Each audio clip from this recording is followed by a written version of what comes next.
next speaker, Edmonds, one of the truly great personalities of mathematics and combinatorial optimization. Jack started out in the 60s. He created whole new theories, proved many beautiful and deep results. He strongly influenced the way we all think about mathematics in general and combinatorics in particular. Just think of good algorithms, polyhedral combinatorics, matrix optimization, etc., etc.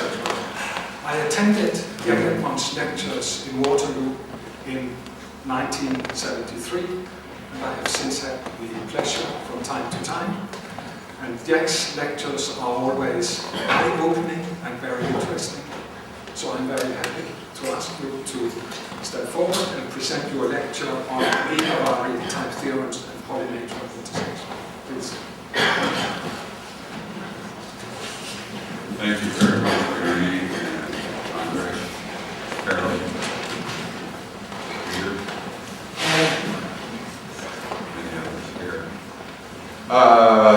I'm going to explain on slide 1, which you don't see yet, how Egerváry's theorem is a polyhedral, polytotal or polyhedral theorem and the significance of that. And then I'm going to describe a few of the polytotal children of Egerváry's polytotal. Two of which you see there. Actually, the fourth slide, which I hope you will see, is on polymatroid polytopes. Many of you, the professional combinatorial optimizers, know about the things I speak of, and if you don't, you will find them in one or more of several extraordinary books for the professional theorists. The monumental book by Schreiber, this wide, a couple thousand pages. A more condensed book by Korte and Vegan. And maybe a book you don't know about, but should. I think it's called Directed Drafts or something or other by Guten and by Jensen. And Guten. They have more, they cover many of these topics and more special topics that you won't find in the first two books. And then, of course, Schreiber's book on linear integer programming. And now to head back to 1962, the great influences on me, Harold Kuhn's paper on the Hungarian method, and the book that Harold Kuhn edited on linear theory of linear inequality systems. Harold told me that it's still available and that it's still a bargain. And it was undoubtedly the best book on linear inequality theory, at least until Schreiber's book appeared. And it's still in the running there. All right, now it's my way not to read what's on the slides, but simply point them at you and occasionally point to what's on the slides and comment about it. So you can not listen to me and read the slides, and you'll understand you'll see the important parts. And if you're able to chew gum and walk at the same time, you can also occasionally tune in on my comments. While I was waiting for the connecting flight in Frankfurt, I was reading the book of Korte and Vegan so that I could seem like a great wise man when I got here. And a very kind gentleman asked me what the book's about. He said he knew the meaning of n factorial, so I made a point to him that 100 factorial is big. And he said, stating what a matrix is. So I explained the optimum assignment problem to him, assigning people to jobs. And when I was finished, he said, does that have any good applications? Does that have any practical applications? You're supposed to laugh. This is, I had just finished explaining to him the way of assigning people to jobs in the optimum way without looking at n-factorial possibilities. And he asked me if that has any practical applications. Well, now, as a matter of fact, the secondary punchline here is that's the only practical application I know. But there are also many beautiful theoretical children of Egerváry, and that's what I wish to speak about.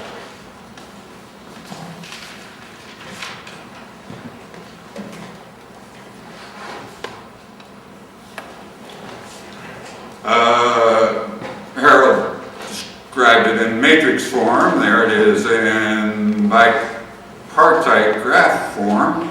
You have weights on the edges, and the maximum weight matching is equal to a minimum sum of the values you assign to the nodes, so that for each edge, the sum of the values you assign to the nodes are non-negative and greater than or equal to the given value on the edge. Now, what the heck does that have to do with polyhedra? Well, you probably know, but maybe you're not aware of the significant variety of things that has to do with polyhedra.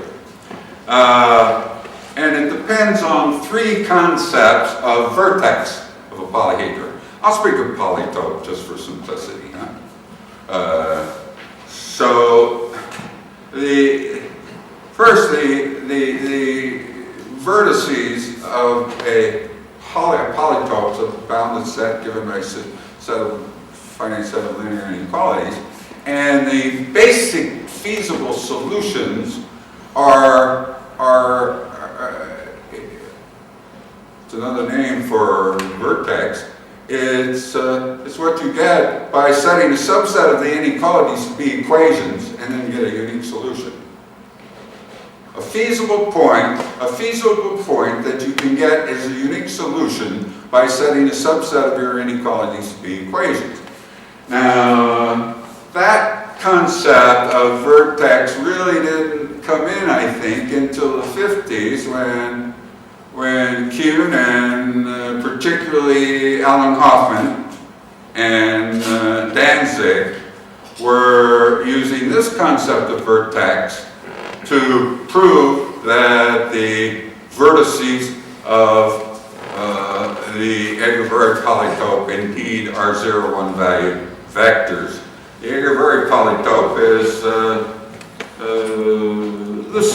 let me see, where is it? It's never written here, is it?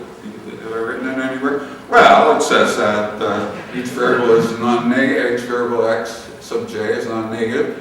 And for each node I, the sum of the variables attached to the edges that hit I are less than or equal to 1. Okay, got that? For every node of the bipartite graph, the sum of variables indexed by the edges of the graph. Some of the variables on the edges that hit a node are less than or equal to less than or equal to 1. So, all right. So that the system of the set of solutions to that system is the Egerváry polytope. Now, it was Alan Hoffman's favorite game to prove that that polytope and other similar polytopes associated with Dilworth's theorem and flows and so on, that they had integer-valued basic feasible solutions by using the property of total unimodularity. And then you can apply the linear programming duality theorem and the theorem that you're always optimized by a vertex to get a combinatorial theorem. including Egerváry's theorem. Now, another concept of a vertex that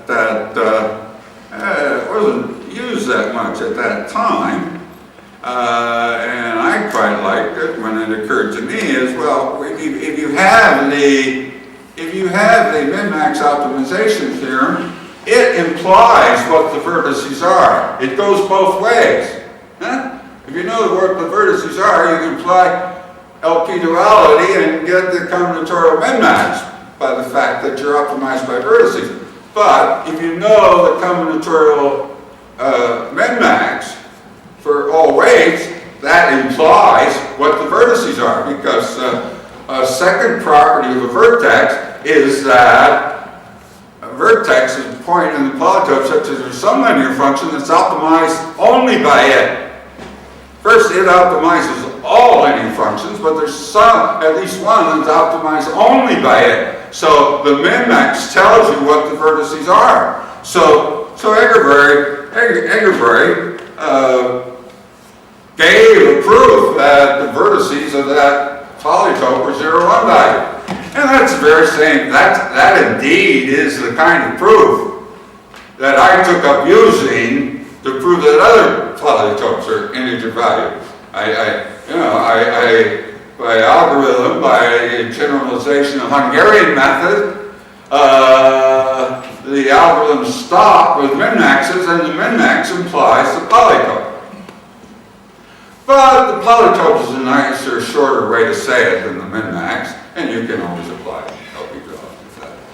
Now there's a third concept of vertex that's very important to us today, and that is the vertices of the polytope are the minimal set of points in the polytope such that every member of the polytope is a convex combination of them. So we have three different concepts of vertex that give us three different ways of stating Egerváry theorem. And, well, this is attributed to Birkhoff, and he's to be forgiven because, in 1946, these linear inequality concepts, which I learned from this book that Harold Kuhn edited in the late, when did that appear, Harold? 53, all right. So Birkhoff didn't have that book. He didn't have all these basic notions of linear inequalities, which I just used. So it's quite legitimate that at that time these were regarded as two different theorems, but they're not.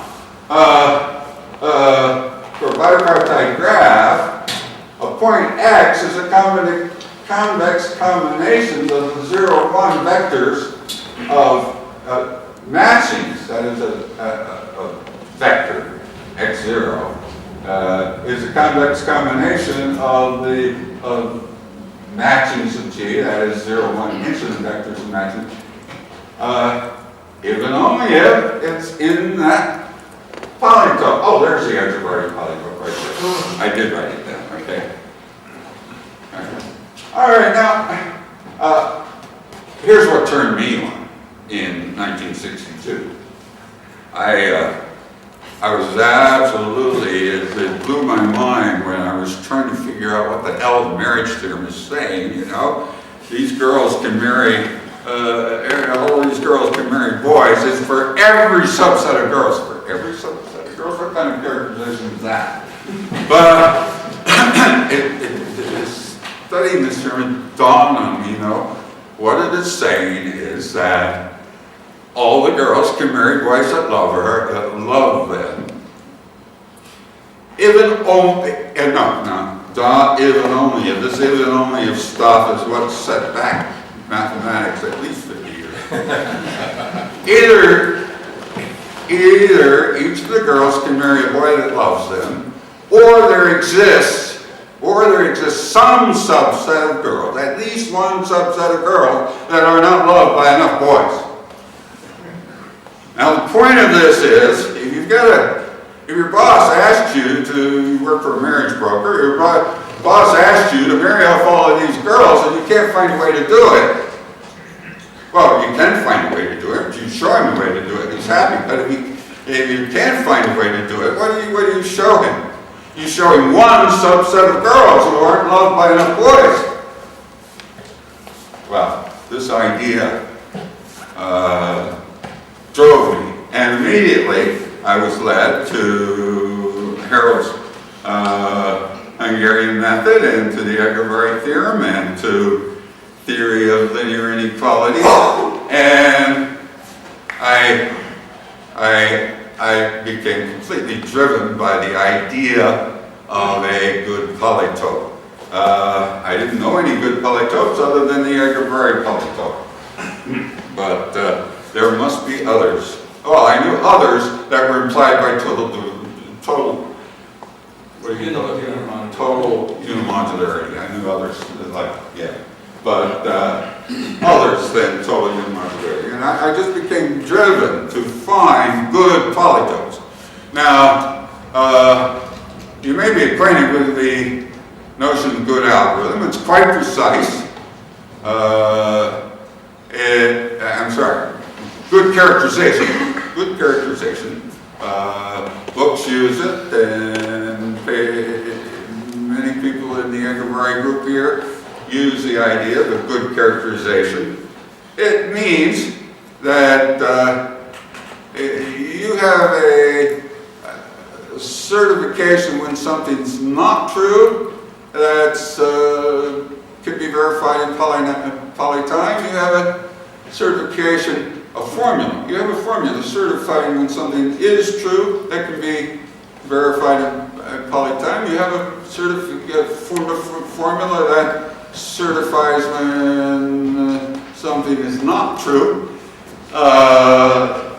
that can be verified in polytime, and you have the theorem, this formula or this formula, not both. For any input, either this formula is true or this formula is true, not both. So that's a good characterization. Now, the beauty of good polyhedra is that they give you good characterizations. A good polytope is one where you have a formula by which you can in polytime certify the membership of an inequality in a given set of inequalities. And you have a formula by which you can certify the membership of a point in a set of points. And that set of inequalities defines a polytope. That set of points is the solution set of that inequalities is the polytope. The convex hull of that set of points is the same polytope. That's a good polytope. That's a good polytope. You have a good certification identifying members of a set of points whose hull is a polytope. You have a formula certifying membership in a set of inequalities whose solution set is a polytope. And if you have a good polytope, you have a good min-max formula by applying LP duality, and that is a good characterization of optimality. How is this a good characterization of optimality? Well, Egerváry's theorem says either there's a matching M, that makes its weight function larger. Well, that's true. You can show that to your boss, so better matching, better way to marry the girls. Or there exists a weighting of the nodes so that the sum is equal to the weight of the matching. And that certifies that you're not going to be able to find a better weight matching. Huh? So that's a good characterization of non-optimality or optimality. But now, here this theorem, which is the same, technically the same, if you use simple LP simple linear inequality properties, certifies that a point X is a convex combination of matchings. Let me see. All right. Either it's a convex combination of matchings. Well, it is. Well, if it is, how you certify it? You give it the formula for that point as a convex combination of matchings. Or there exists some one of these inequalities that that point doesn't satisfy. And again, that's a good way to search. That's a good certification, isn't it? So we have these two different, very important, good characterizations given by Egerváry-type. And the pair of them are both, they're very important to us when we get to understanding that polymatroid intersection is a good characterization. But anyway, so the game was to look for good polytopes, and because, like, you know, Egerváry's is a good polytope. Another instance of this is V-matching polytopes, where the graph is not bipartite, and the given capacity V sub I on the nodes are not merely one. If the graph remained bipartite, then this would be called the transportation problem.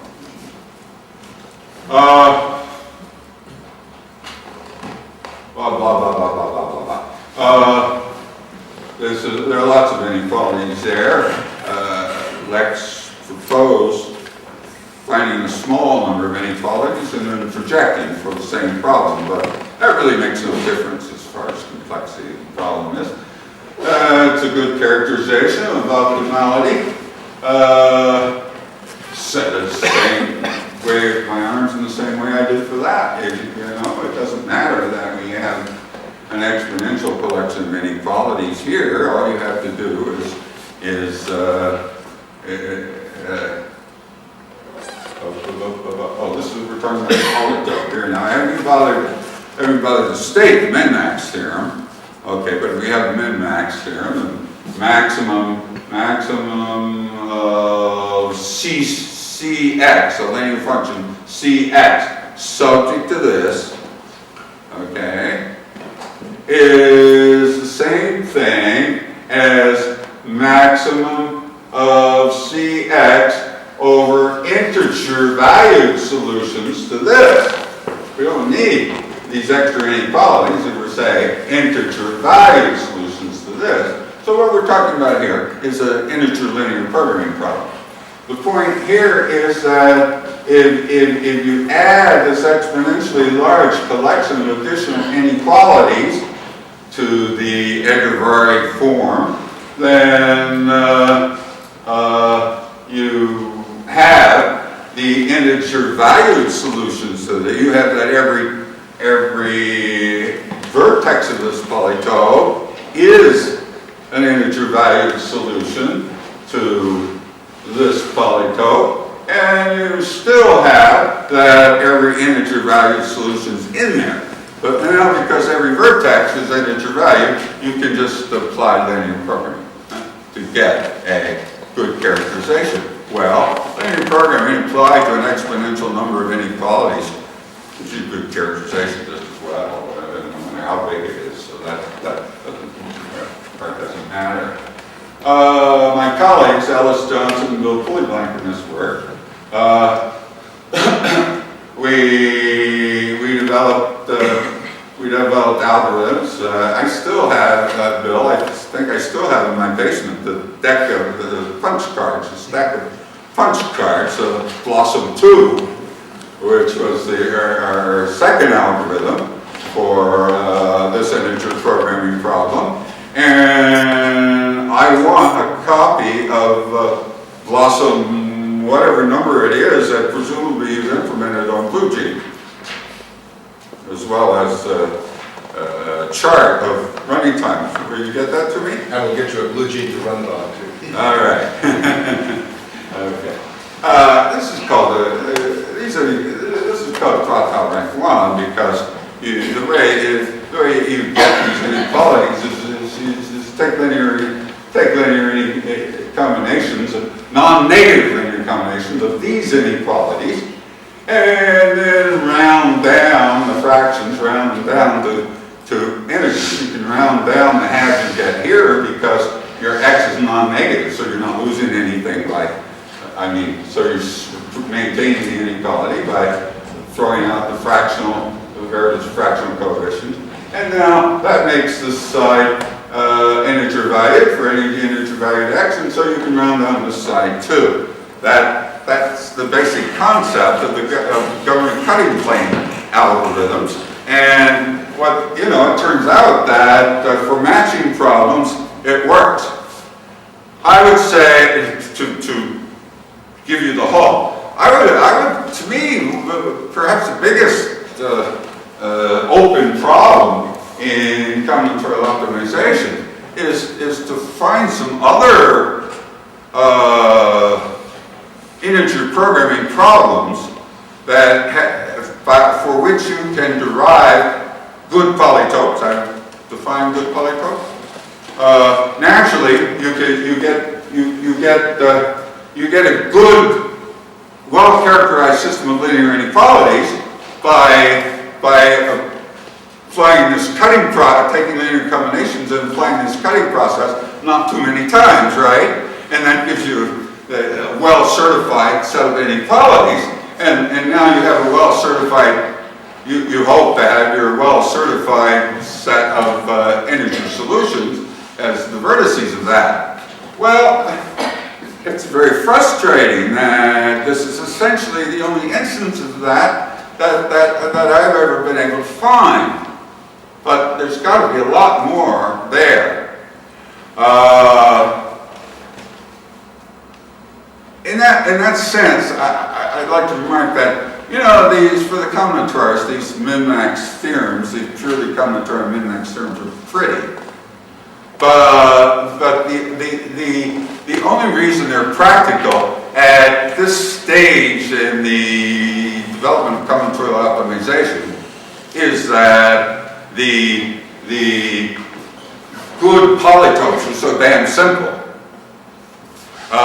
They all have the property that all the good polytopes we know have the property that the coefficients of the variables are 0, 1, and -1.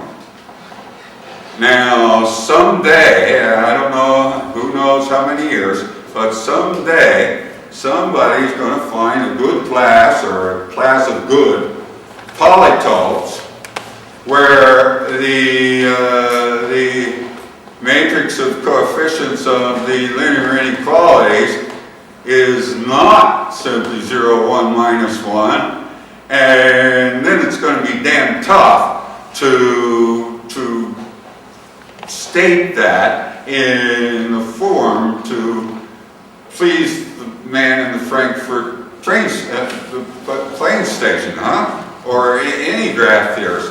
But it won't stand in the way whatsoever of it be providing a good characterization.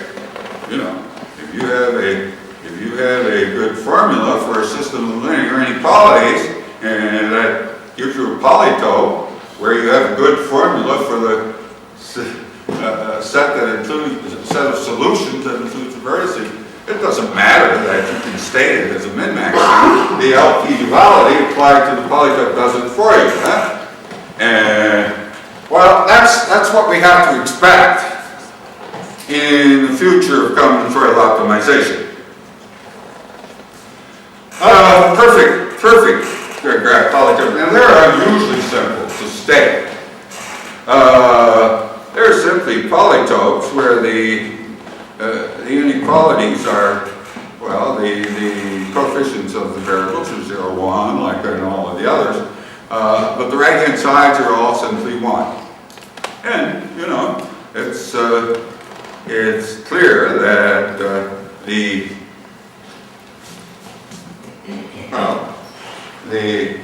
Egerváry polytope is a special instance of a perfect graph polytope, where the graph is the line graph of a bipartite graph. Egerváry wouldn't have had any trouble understanding, applying his formula to finding, to being a good characterization for optimum weight stable set in the line graph of a bipartite graph. He wouldn't have had any problem understanding that immediately, but well, he wouldn't have known about this and this, and he wouldn't have understood the word. He wouldn't have understood perfect or anything about perfect. Well, perfect is those, you know, those graphs where this polytope has 0, 1 vertices. For every click, the sum of the variables indexed by nodes with both ends. For every click, the sum of the variables on the nodes in that click is less than or equal to 1. That's a perfect polytope. And Lovas and Padberg and Fulkerson, I think probably it was Fulkerson that observed that that's equivalent to a graph being perfect, but I don't know, maybe it was Padberg, or I don't know who it was for sure. But anyway, that's very important. The definition of perfect graph is quite different. It can be restricted simply to the purely cardinality min-max. Well, did I say a good polytope? Is it time to stop? Damn it, and I haven't even gotten to polymatroid intersection. Unfortunately, you only have a few minutes left. Oh, all right. Heck with perfect polytopes. Come on. Okay, yeah, this is.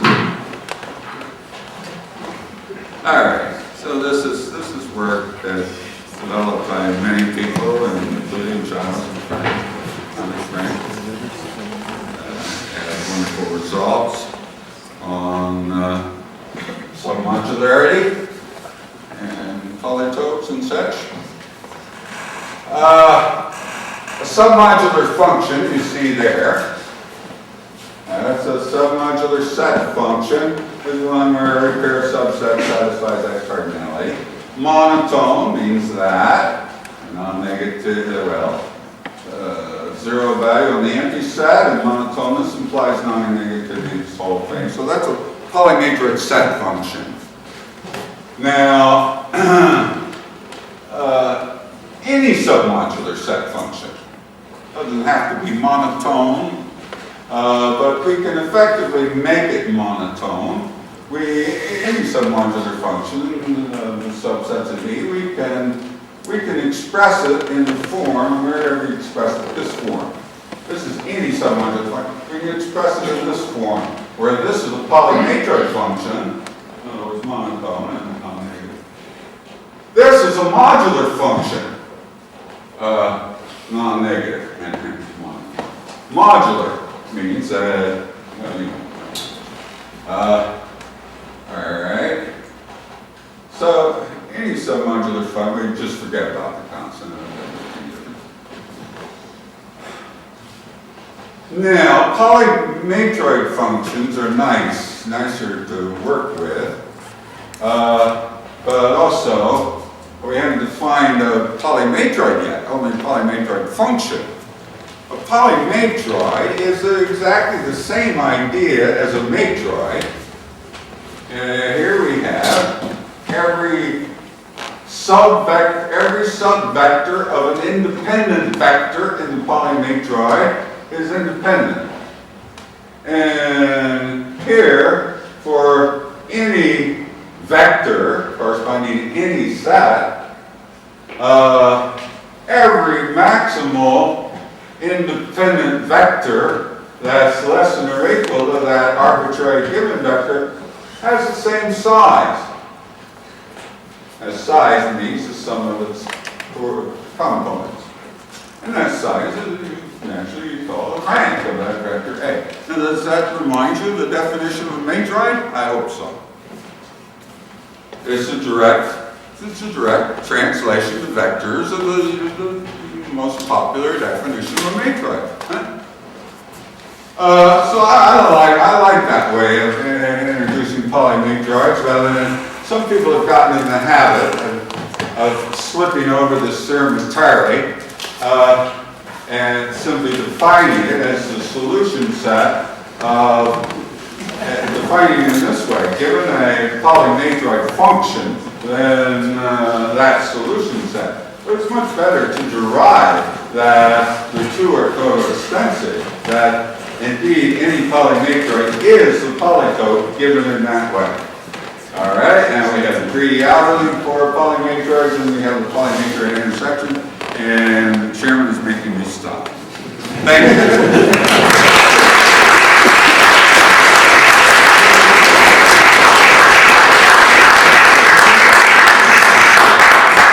Please, somebody ask me, what does this have to do with submodular function minimization?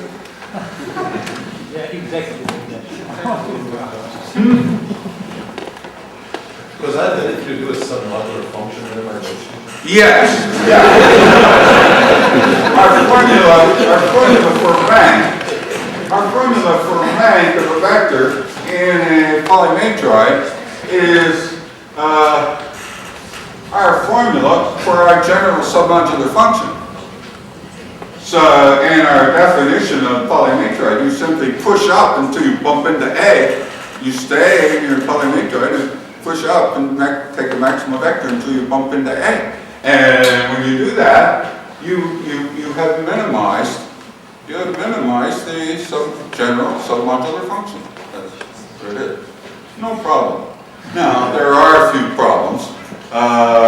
The problem is separation, feasibility. How do you recognize when a vector X is in your P? And well, that's where Birkhoff's theorem comes in. But using the knowledge here we have of the vertices of the polymatroid.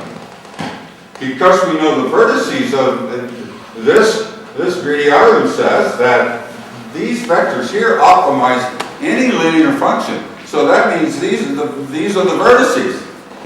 But now applying a Birkhoff-type theorem, a point is in P if and only if it's a convex combination of these kinds of points, eh? So that gives us a good characterization. This polytope, this polymatroid, is a good characterization of submodular minimization.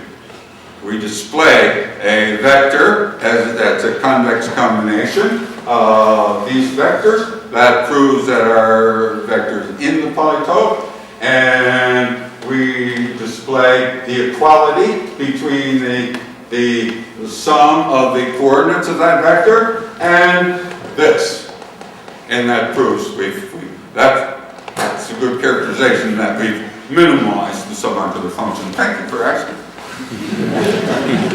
Thank you very much.